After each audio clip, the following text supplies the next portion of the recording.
Damn it. ఏంటిటా కుండబద్దలు కొడతా అత్త. నమస్కారం, కుండబద్దల ప్రేక్షకులకి స్వాగతం. నేను గౌతమ్ కాటా. ఈ వీడియోలో నేను మీతో చెప్పాలనుకునే అంశం, అదానీని జగన్మోహన్ రెడ్డిని తప్పించటానికి బీజేపీ విస్తృతమైన ప్రయత్నాలకు దిగినట్టుగా సమాచారం వస్తోంది. ఇప్పటి వరకు మీడియాలో ఎంత పెద్ద రచ్చ జరుగుతూ ఉన్నప్పటికీ ఈ విషయమై బీజేపీ ఒక్క మాట కూడా మాట్లాడలేదు. కాకపోతే నిన్నటి నుంచి మొదలు పెట్టారు. దానికి గల కారణం ఏమిటంటే, విశాల్ తివారీ అనే ఒక ఆయన మరి సుప్రీంకోర్టులో ఈ అంశం మీద జగన్మోహన్ రెడ్డి అదానీలు లంచాలు పంచుకునే అంశంలో మీద యుఎస్లో కేసు పెడితే మన ఇండియాలో కూడా ఎందుకు కేసు పెట్టకూడదు అని సుప్రీంకోర్టుకి వెళ్ళాడు. ఒకవేళ సుప్రీంకోర్టు కనుక భారత ప్రభుత్వాన్ని ఆదేశిస్తే, ఇదిగో ఈ విషయమై మీరు ఆలోచించండి, దీని మీద కేసు పెట్టండి అని ఇస్తే, దాన్ని పెట్టకుండా ఉండటానికి ఏమేం ప్రయత్నాలు చేయాలో అవి మొత్తం చేస్తూ ఉన్నారు. దీంతో పాటుగా ఇప్పుడు ప్రజల్లో జరుగుతున్న ఓ చర్చ, నిజంగానే అదాని 1750 కోట్లు జగన్మోహన్ రెడ్డికి, ఆ 5 రాష్ట్రాల్లో కలిపి 2029 కోట్లు లంచాలు ఇచ్చి మరి ఈ 5 రాష్ట్రాల్లో ఉన్న ప్రజల సొమ్ము మొత్తాన్ని అదాని కంపెనీ ద్వారా దోచేస్తున్నాడు అని చెప్పుకునేదానికి, రివర్స్ కౌంటర్ వేయడానికి అదాని మీద కుట్ర జరుగుతోంది అనే దాన్ని చెప్పటం కోసం ఇప్పుడు బీజేపీ గట్టి ప్రయత్నం, విస్తృత ప్రయత్నమే చేస్తుంది. దానిలో భాగంగా ఒక కట్టు కథే అనుకోవాలా, లేకపోతే అల్లిన కథ అనుకోవాలా, లేకపోతే ఎక్కడెక్కడో జరిగిన వాటన్నిటిని కొన్ని లింకుల ద్వారా తీసుకొచ్చి దీనికి ఆపాదించేసి, ఇక్కడ మొత్తం కుట్రే జరిగిపోతుంది బాబోయ్ అని ఒక ప్రచారాన్ని బయటకు తీసుకురావటానికి నిన్నటి నుంచి బీజేపీ ప్రయత్నాలు మొదలుపెట్టింది.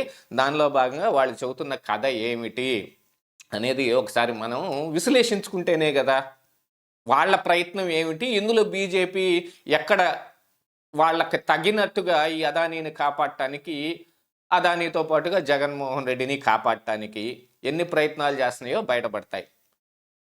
వీళ్ళ వాదన ప్రకారంగా అదాని అమెరికాలో 175 మిలియన్లు మాత్రమే నిధులు సేకరించడం జరిగింది. కానీ వాళ్ళు చేస్తున్న ఆరోపణ ప్రకారంగా, యుఎస్ అటార్నీ పెట్టిన దాని ప్రకారంగా $265 మిలియన్ బ్రైబింగ్కే అయిపోయినాయి.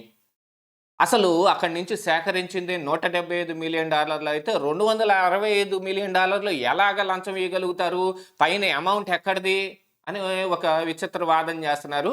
ఇందులో కేవలం అదాని 175 మిలియన్లు అమెరికాలో ఉన్న దీని ద్వారా సేకరించింది నిజమే అయినప్పటికీ, మిగతా ఇతర దేశాల్లోనూ మన భారతదేశంలో కూడా వేరే డబ్బు చాలా పోగేశాడు. ఈ $175 మిలియన్ తోటే అదాని గ్రీన్ ఎనర్జీ కంపెనీ ఏర్పాటేం కాదు.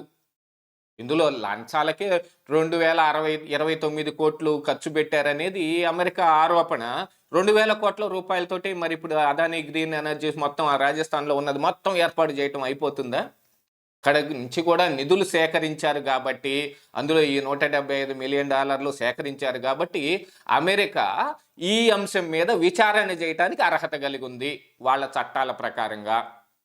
అందులో మిగతా దేశాల్లో ఎంతెంత చేసినా, ఏమేమి సేకరించినా, ఇక్కడ మరి అదాని సొంతగా తను అందులో ఎంత పెట్టుబడి పెట్టినప్పటికీ నిధుల సేకరణ అమెరికాలో కూడా జరిగింది కాబట్టి వాళ్ళు విచారణని వాళ్ళు అర్హత పొంది ఉన్నారు. ఈ విషయమై విచారించడం కోసం దీంట్లో ఉన్న మొత్తం తీస్తే జగన్మోహన్ రెడ్డికి ఒక 1750 కోట్ల రూపాయలు లంచం ఇచ్చినట్టుగాను, ముడుపులు జగన్మోహన్ రెడ్డికి అందినట్టుగాను వాళ్ళ ఆరోపణ. దీన్ని తిప్పికొట్టడం కోసం ఇదంతా జార్జ్ సొరేస్ కుట్ర అని ఇప్పుడు బీజేపీ ఒక వాదన తెరపైకి తీసుకొచ్చింది.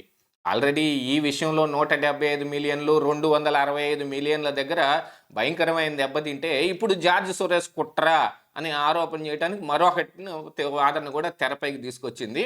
అమెరికాలో ఉన్న దాదాపుగా ఈ న్యూయార్క్ స్టేట్లో ఈస్టర్న్ డిస్ట్రిక్ట్స్లో ఉన్న ఒక దీంట్లోనే అటార్నీగా నియమించబడ్డ 2020లో అటార్నీగా నియమించబడ్డ బ్రెయిన్ పేస్ అనే వ్యక్తి ఈ వ్యవహారాన్ని మొత్తం కోర్టు ముందుకు తీసుకొచ్చింది.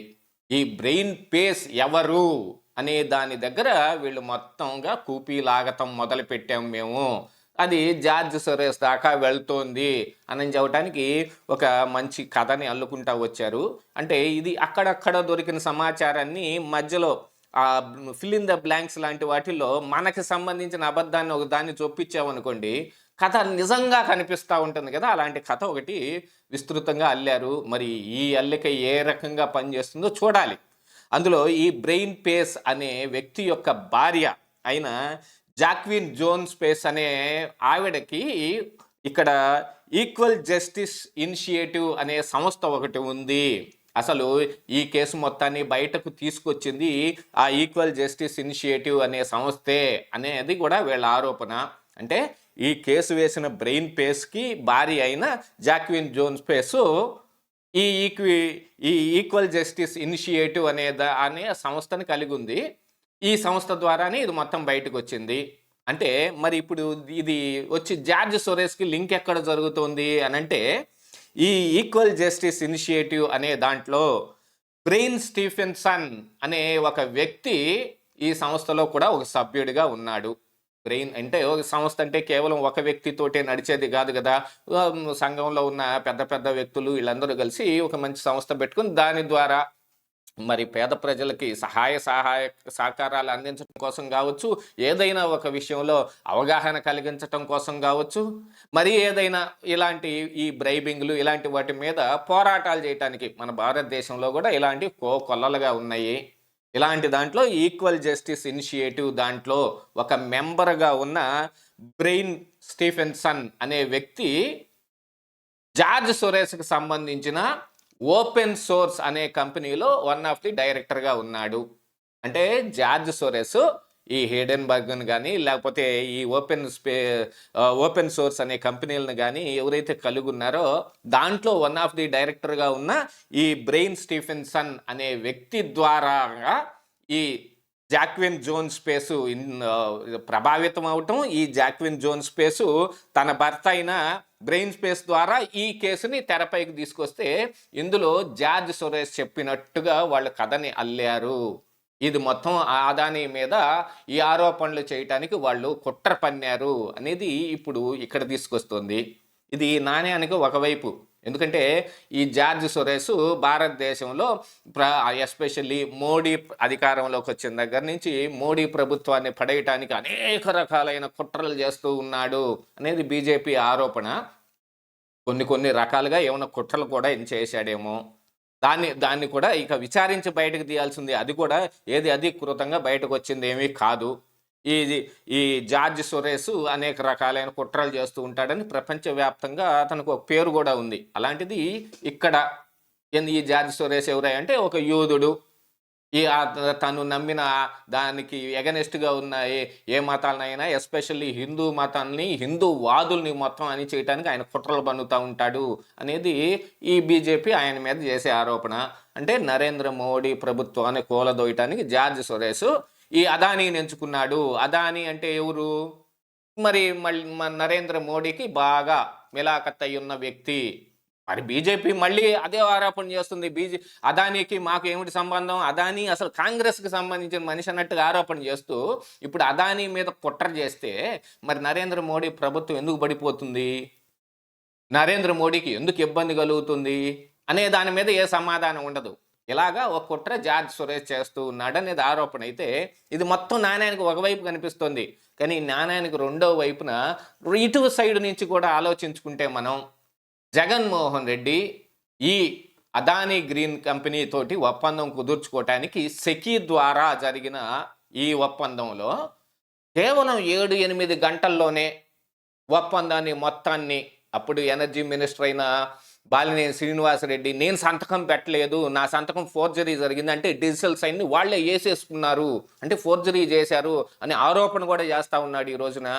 అలాంటిది అర్ధరాత్రి సంతకం పెట్టి తెల్లారి పొద్దున్నే మంత్రిమండలి ఆమోదించేసి ఆ తరువాత దాన్ని పైకి మళ్ళీ పంపించేసి ₹2.49 ఒప్పందం కుదుర్చుకొని ఈ రోజున మళ్ళీ జగన్మోహన్ రెడ్డి అడుగుతాడు, నేను చాలా తక్కువకి ఈ ఒప్పందం మొత్తం కుదుర్చుకొని తీసుకొస్తే నాకు సన్మానం చేసి శాలువాలు కప్పాలి కానీ నా మీద ఆరోపణలు చేస్తారేమిటని విచిత్రమైన వాదన కూడా చేస్తాడు. అట్లాగనే దీంట్లో నా పేరు ఎక్కడుంది, ఎవరన్నా చూపించండి, లేకపోతే నేను ఆంధ్రజ్యోతి మీద 100 కోట్లకు దావా వేస్తాను, ఇలాంటివన్నీ కూడా చెప్పొచ్చు.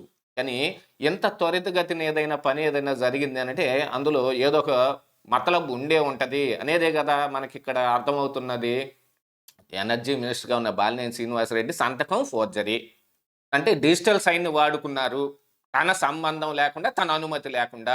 ఇది ఈయన ఓ పక్కన చెబుతా ఉంటే, ఇది దీంతో పాటుగా ఈ రాజస్థాన్ నుంచి ఆంధ్రప్రదేశ్ దాకా ఈ కరెంటు రాష్ట్రాల మీదుగా దాటి రావటానికి అయ్యే ఖర్చు మొత్తం చూసుకుంటే, ఒక యూనిట్‌కి రూ. 5.50 పైనే దాదాపుగా ఈ రేటు పడతా ఉంది అనేది ఇప్పుడు మనకు తెలుస్తుంది. దీని ప్రకారంగా ఈ అదానీ తోటి ఒప్పందం కుదుర్చుకోవటానికి ఆల్మోస్ట్ ఆల్ 9,000 మెగావాట్లని వాళ్ళ దగ్గర నుంచి కొనటానికి మేజర్ వాళ్ళు తయారు చేసే ఆ సోలార్ ఎనర్జీ ఏదైతే ఉందో దాన్ని మొత్తం ఆంధ్రప్రదేశ్ రాష్ట్రం తీసుకోవటానికి, ఆంధ్రప్రదేశ్ రాష్ట్రం నెత్తిన దాదాపుగా 1,50,000 కోట్ల రూపాయల భారం పడే విధంగా చేయటానికి ఈ 1,700 కోట్ల రూపాయలు తీసుకున్నాడనేది. ఇంత ఫాస్ట్‌గా ఏ విషయంలోనైనా ఈ మంత్రిమండలిలో విస్తృతంగా ఆమోదం పొందేయటం, ఎనర్జీ మినిస్టర్ సైన్ పెట్టకుండానే అయిపోవటం, చెకి పంపించిన 7 గంటల్లోనే దాన్ని ఆమోదం తెలిపి తిరిగి పైకి పంపించేయటం, ఇవన్నీ జరిగాయి అనంటే దానికి మూల కారణం ఏదో ఒకటి ఉండాలి కదా. ఆ కారణం ఈ 1,750 కోట్లు అనేది ఇక్కడ మన ఆంధ్రప్రదేశ్ రాష్ట్రంలో ఇప్పుడు ఈ మీడియాలో వస్తున్న కథలు కానీ, మిగతా వాళ్ళు ఆరోపణ చేస్తుంది కానీ, ఇలాంటిది ఏది జరగకుండానే జగన్మోహన్ రెడ్డి సంతకం పెట్టాడా అనంటే ఎవరూ నమ్మడం లేదు. ఖచ్చితంగా జగన్మోహన్ రెడ్డి అంటే ఇలాంటి మాల్ ప్రాక్టీస్ ఏదో ఒకటి జరిగే ఉంటుంది అని. ఇప్పుడు అదానీ మీద జార్జ్ సురేష్ కుట్ర చేయొచ్చు, కానీ ఇక్కడ జరిగిన బ్రైబింగు, ఇక్కడ ఇచ్చిన లంచాలు విషయంలో అదానీ కానీ జగన్మోహన్ రెడ్డి కానీ ఏం సమాధానం చెబుతారు? దానికైతే ఎటువంటి ఇది లేకపోతే మూలాన వీళ్ళు చెప్పిన కథ మొత్తం ఉత్తుత్తిది అల్లిన కథలాగానే కనపడతా ఉంది. అంటే అదానీని, జగన్మోహన్ రెడ్డిని ఈ విషయంలోంచి తప్పించటానికి బీజేపీ ఏదో ఒక కుట్ర తాను ఇప్పుడు చేయబోతోంది అని మనకు అర్థమవుతోంది కదా. ఇదే ఈరోజు కుండబద్దలు.